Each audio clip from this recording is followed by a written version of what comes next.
त्रिपाठी जी, आप उसी राज्य से आते हैं, उत्तर प्रदेश, जिसकी बात मारन जी कर रहे थे। खुद हर्षवर्धन त्रिपाठी जी उसी राज्य से आते हैं, प्रयागराज से आते हैं, वो वहां पर नवल किशोर जी बिहार से आते हैं। तो क्या आप लोगों की पहचान गंदगी साफ करने वाले लोगों की तरह होनी चाहिए? मैं इसलिए पूछ रही हूं क्योंकि क्या ये तमगा बनाकर सभाओं में बोला जाएगा? ये सिर्फ बांटने के लिए किया जा रहा है और आप उस बात को अच्छी तरह से समझ रहे हैं, फिर भी आप उसे डिफेंड कर रहे हैं। मैं त्रिपाठी जी आपके पास आ रही हूं, क्या ये बांटने के लिए नहीं इस्तेमाल किया जा रहा? ये सच्चाई बता रहे हैं दयानिधि मारन के बयान को डिफेंड नहीं किया, इतना मैं बट आप जिस तरह से एक तस्वीर कर रहे हैं सर, मैंने आपसे पूछा कौन सी उसकी तुलना में कौन सा राज्य जो आपको संपन्न नजर आता और यूपी बहुत आपको खराब नजर आता, पिछड़ा नजर आता? आपने जवाब नहीं दिया कौन सा राज्य। मैंने बताया ना, त्रिपाठी जी साउथ का आपको केरला की नर्स मिल जाएंगी, केरला की नर्स मिल जाएंगे आपको तमिलनाडु के टीचर मिल जाएंगे, नर्स तो बाहर तक जा रही है, अलग-अलग देशों में जा रही है, ये बहुत अच्छी बात है, लेकिन वो मेरे देश की नर्स है सर, मैं उन्हें साउथ नॉर्थ नहीं देखती हूँ, वो मेरे देश की नर्स हैं और बड़ा अच्छा लगता है कि बाहर के देशों में भी वो काम कर रही है। त्रिपाठी जी देखिए सुचरिता जी, मैं आज कम से कम उम्मीद कर रहा था कि भाटी जी इस बयान पर तीखी प्रतिक्रिया दें। और देखिए, इस गठजोड़ का संकट यही है, उन्होंने कहा कि हम लोग ये संकट है कि बिहार और यूपी के लोग बहुत मजदूरी करने जाते हैं, इसमें कोई छिपी हुई बात है, लेकिन बिहार और यूपी के लोग क्या मजदूरी करने जाते हैं तो टॉयलेट साफ करने, ईट गारा करने, ये तो कम से कम नहीं है। अब उसको मैं आपको बता देता हूं, इसको समझना बहुत जरूरी है। बेंगलुरु में और हैदराबाद के, जिसको हम साइबराबाद जो चंद्रबाबू नायडू ने बनाया था, आपको चलाया तेलंगाना में, इन जगहों पर 40% सॉफ्टवेयर इंजीनियर वो नॉर्थ इंडिया के।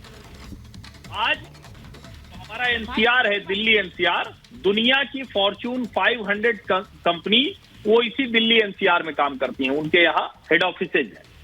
आज अगर हम देश में टैक्स के लिहाज से कहें तो मुंबई के बाद दिल्ली एनसीआर ही सबसे ज्यादा, और ये मैं नॉर्थ की बात कर रहा हूं, दिल्ली एनसीआर में ही सबसे ज्यादा जो टॉप टैक्स पेयर्स हैं भारत में, वो यही दिल्ली एनसीआर में आते हैं, जिसमें हमारे उत्तर प्रदेश का गाजियाबाद, नोएडा, ग्रेटर नोएडा भी है, हरियाणा का गुरुग्राम, फरीदाबाद, सोनीपत भी है।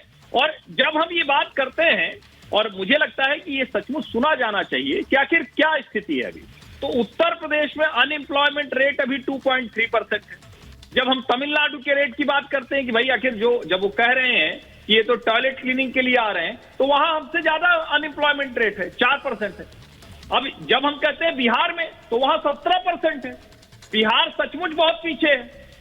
अब सवाल यह है कि क्या इस आधार पर जो लोग बिहार से निकलकर उत्तर प्रदेश में आ जाते हैं, हम उत्तर प्रदेश के लोग कह रहे हैं हम तुमसे थोड़ा बेहतर हो गए? ये बड़ा दुर्भाग्यपूर्ण है। और देश के 5 राज्य जिनको हम ग्रोथ इंजन कहते हैं, वो थे महाराष्ट्र, गुजरात, तमिलनाडु, ये सारे वो राज्य थे जो बहुत अच्छी तरक्की करते हैं।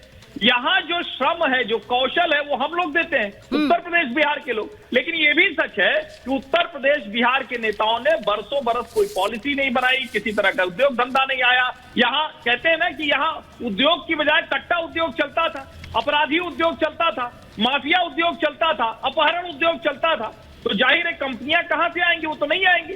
तो मेरा ये मानना है कि जो दयानिधि या कोई भी जो बोल रहे हैं, मैं मतलब सचमुच आश्चर्यचकित हो रहा हूं कि उन पार्टियों को ये नहीं समझ में आ रहा है कि वो अपना भी बुरा कर रहे हैं और अपने साथ गठजोड़ वालों का बुरा कर रहे हैं। त्रिपाठी जी, तो मुझे तो ये लग रहा है कि इस पार्टियों, इन पार्टियों के गठजोड़ का सबसे बड़ा संकट है कि भारत को नहीं पहचान पा रहे। ये उत्तर दक्षिण के चक्कर में पड़े हुए, ये सब निपट जाएंगे, इनको कुछ नहीं है।